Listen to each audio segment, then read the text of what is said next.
और हिमाचल में भी कोरोना के मामले लगातार बढ़ रहे हैं। केंद्रीय स्वास्थ्य मंत्रालय के मुताबिक भी पंजाब और हिमाचल प्रदेश उन राज्यों में शामिल है जहां पर लगातार कोरोना के केसेस बढ़े हैं।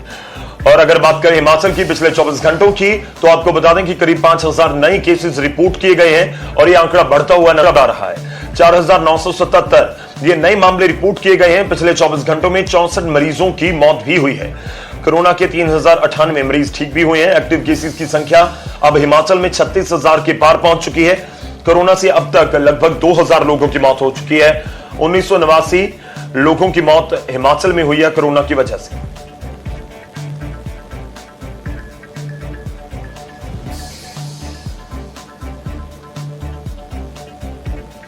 चलिए सीधा लेके चलते हैं आपको शिमला। रणबीर सिंह हमारे सहयोगी हमारे साथ जुड़ रहे हैं।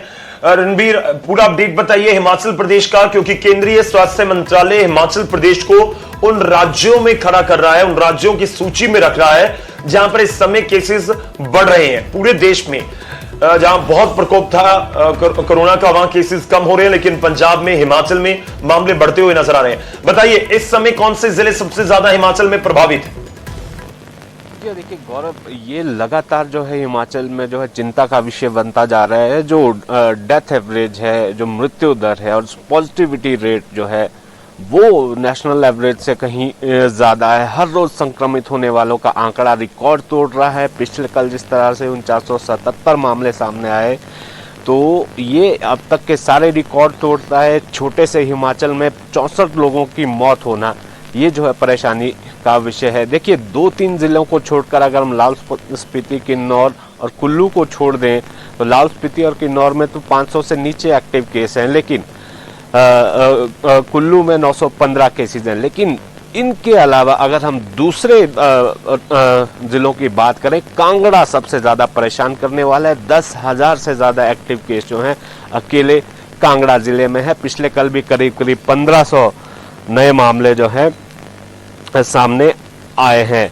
और इसके अलावा हम बात करें सोलन, ऊना और सिरमौर, जो ये जिनकी जो सीमा है बाहरी राज्यों के साथ लगती है, लगातार यहाँ पर जो है आंकड़े बढ़ते जा रहे हैं। मौतों की अगर बात करें गौरव, हैरानी होगी, कांगड़ा जिले में ही अकेले पिछले कल जो है 21 लोगों की मौत हुई है। अब तक हिमाचल में 1,40,000 के करीब जो है वो लोग संक्रमित हो गए हैं, लेकिन ठीक होने का आंकड़ा भी जो है, जो मरीज ठीक हुए उनकी संख्या भी 1 लाख से ज़्यादा है। यहाँ पर अब सरकार कह रही है कि सुविधाएं प्राप्त है, ऑक्सीजन पर्याप्त मात्रा में, और अस्पताल पहुँचने में जो देरी हो रही है, एक कारण राज्य सरकार ने वो बताया था।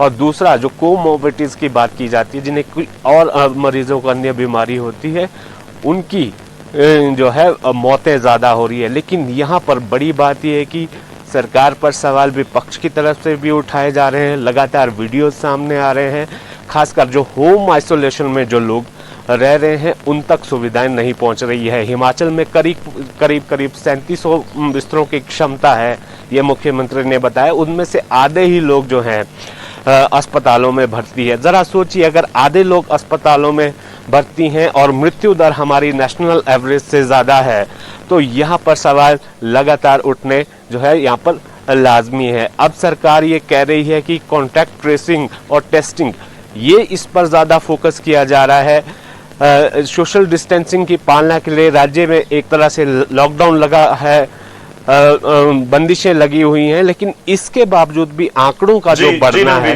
वो परेशानी करने वाला। और टेस्टिंग फिर भी कम हो रही है। 17,000 के आसपास जो लोग हैं उनके ही पिछले कल टेस्ट हुए हैं। तो ये आंकड़ा बहुत ज्यादा हो सकता है अगर टेस्टिंग बढ़ाई जाएगी। और दूसरी तरफ जो हमारी क्षमता है, वो अभी भी ऐसा लग रहा है कि विपक्ष भी ये कह रहा है कि तैयारी सरकार की उतनी नहीं है। ये हालात जो है इसलिए नेशनल एवरेज से ज्यादा नजर आ रहे हैं, मृत्यु दर और पॉजिटिव दर, इसलिए हालात जो है बद से बदतर होते जा रहे हैं। जी गौरव।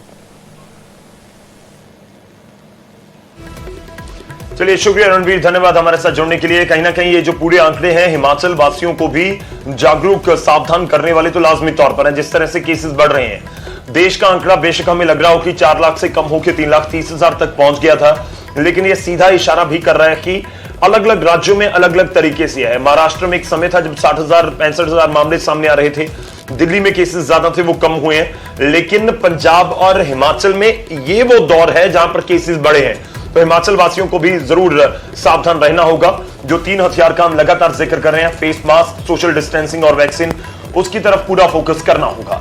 चलिए आगे बढ़ते हैं और अब गुरुग्राम से हम खबर लेंगे। गुरुग्राम में कोरोना के मरीजों के लिए बेड नहीं है।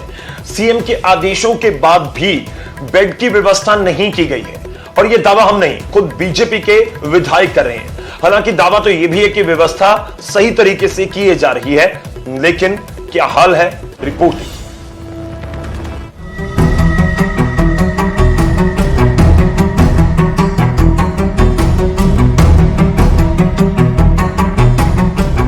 कोरोना कोहराम मचा रहा है, हालात बद से बदतर हो रहे हैं। अस्पताल मरीजों से भर गए हैं। ऐसे में कोरोना मरीजों को अस्पताल में बेड नहीं मिल रहे।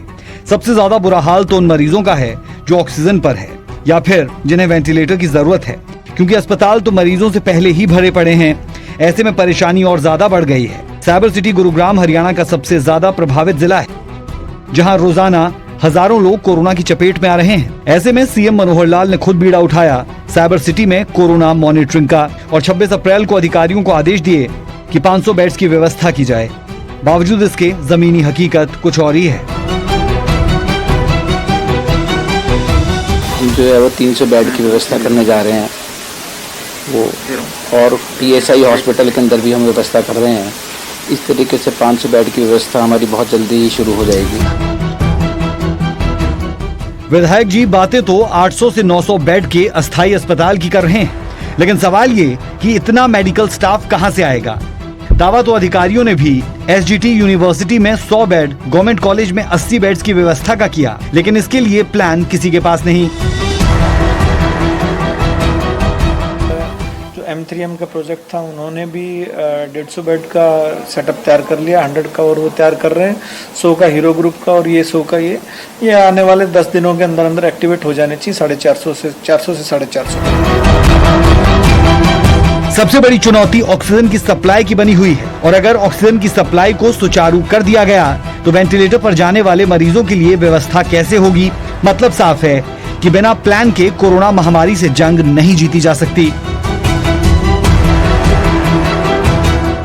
धर्मवीर शर्मा, न्यूज़ 18 गुरुग्राम।